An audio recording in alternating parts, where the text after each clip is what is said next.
धर्म की क्या पहचान, बौद्ध धर्म की क्या पहचान है।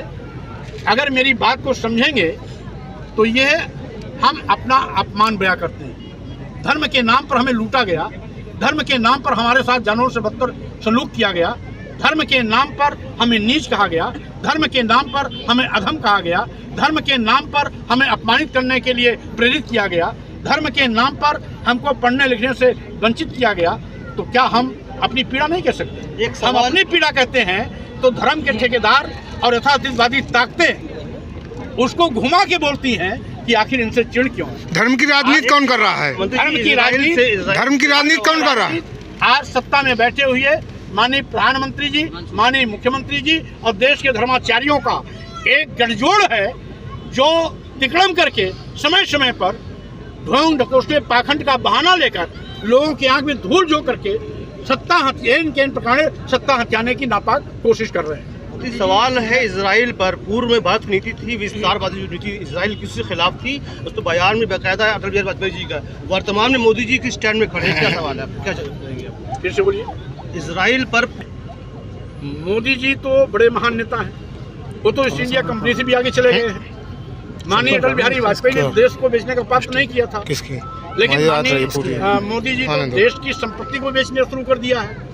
इसलिए आज देश को बचाना है, संविधान को बचाना है, लोकतंत्र को बचाना है, तो भाजपा को सत्ता से भगाना है। जिस तरह वो विस्थापित समर्थन देश और अपने देश के नौजवानों की चिंता करनी चाहिए। बड़े पैमाने पर आज 88 करोड़ लोग गरीबी रेखा के नीचे आ गए हैं, जिनको अपना जीवन यापन 5 किलो 10 किलो चावल पर करना पड़ रहा है। पहले इनको जीवन स्तर को बढ़ावें, बेरोजगार नौजवानों को रोजगार से जोड़ने के काम करें।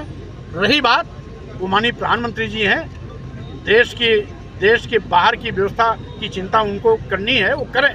लेकिन हमारा सुझाव केवल इतना है कि पहली वरीयता उनको देश की लिए होनी चाहिए, देश की गरीबी खत्म करने के लिए, देश के नौजवानों को सरकारी नौकरी देने के लिए, देश को गरीबी आज महंगाई से बचाने के लिए, देश को जो बेचा जा रहा है उससे मुक्ति दिलाने के लिए पहल करनी चाहिए। तब स्वाभाविक रूप से हम उनको धन्यवाद देते, लेकिन आज जैसा कुछ नहीं कर रहे हैं, इसलिए वो बिजली बहुत महंगी हो रही है, बड़ा शोर हो रहा है कोयले की महंगाई को लेकर। बिजली बहुत महंगी मिल रही है। सरकार जानबूझकर जब महंगाई थोप रही है तो महंगाई तो होगी, इसीलिए तो मैं कह रहा हूँ आज देश को महंगाई से बचाना आवश्यक है। देश के नौजवानों को बेरोजगार होने से बचाना आवश्यक है, उनको रोजगार से जोड़ना का काम करना चाहिए, देश की संपत्ति को बेचने से बचना चाहिए।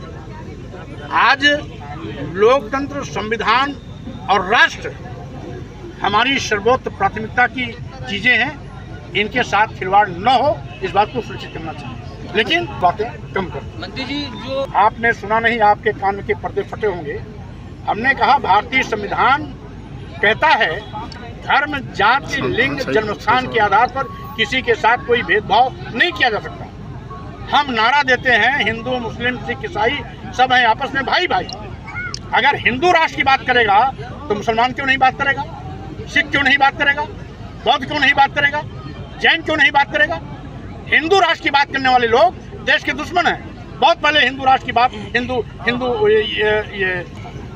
हिंदू महासभा ने किया था, जिसके राष्ट्रीय अध्यक्ष सावरकर भी रहे, वीर सावरकर भी रहे। उन्होंने किया था तो भारत और पाकिस्तान बढ़ गया। भारत पाकिस्तान जिन्ना के नाते नहीं बटा, भारत पाकिस्तान इसलिए बटा था कि उस समय हिंदू महासभा ने देश के द्वि राष्ट्र की मांग किया था और द्वि राष्ट्र के आधार पर पाकिस्तान और देश का बंटवारा हुआ था। बौद्ध धर्म की क्या पहचान,